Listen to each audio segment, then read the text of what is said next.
Hello mga guys, ito po ang aming iniigiban ngayon.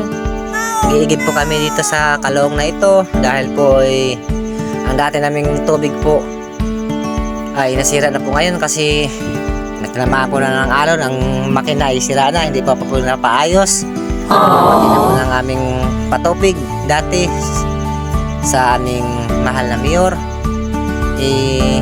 Kaya kami po dito muna mag-iigib dahil hinihintay po namin na mapagawa uli ang aming igiban dito po sa amin sa Sitio Balatan.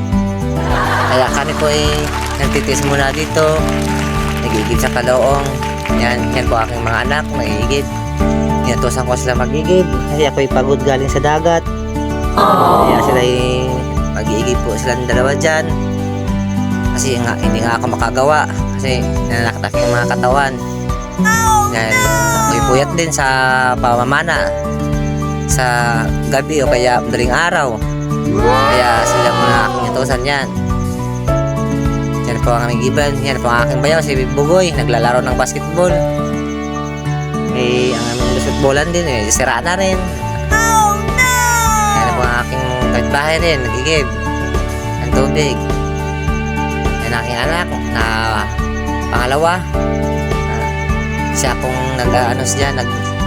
nagtitimba ng tubig. Kaya ate naroon, kasama rin niya dyan sa pagigib ng tubig. Kaya samantala lang siguro kami mag-iigib dito. Nangako naman po sa amin ng aming mayor na ayusin muli ang aming patubig namin. Kami po ay umaasa sana po mapaayos na po sana ang aming tubig kasi mahirap po kami kawit-kawit pag-iigib lalo't malakas, lalo pong ganitong panahon. Kita po naman ninyo, malakas ngayon, malakas ang dagat. Kaya titest na lang po kami dito sa Kaloong kahit medyo matabsing, at least meron po kami panggamit sa bahay. Sa amin man pong inumin, nabili lang po kami sa tindahan ng mineral para sa aming pag-iinom. Ito ay panghugas ng mga plato, pag-hugas ng katawan, pang-banlaw na rin.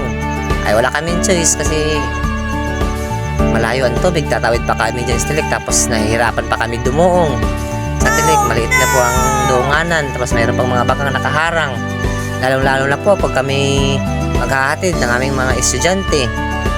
Nahihirapan kami pagdoong kasi may mga bakang malalaki na nakapundo. Sana naman po marunong naman po sila dito sa amin sa Balatan, dahil kami po nahihirapan din sa aming pagdoong. Ay wala naman po kaming ibang maduungan, lalo po may time na malaki ang kate.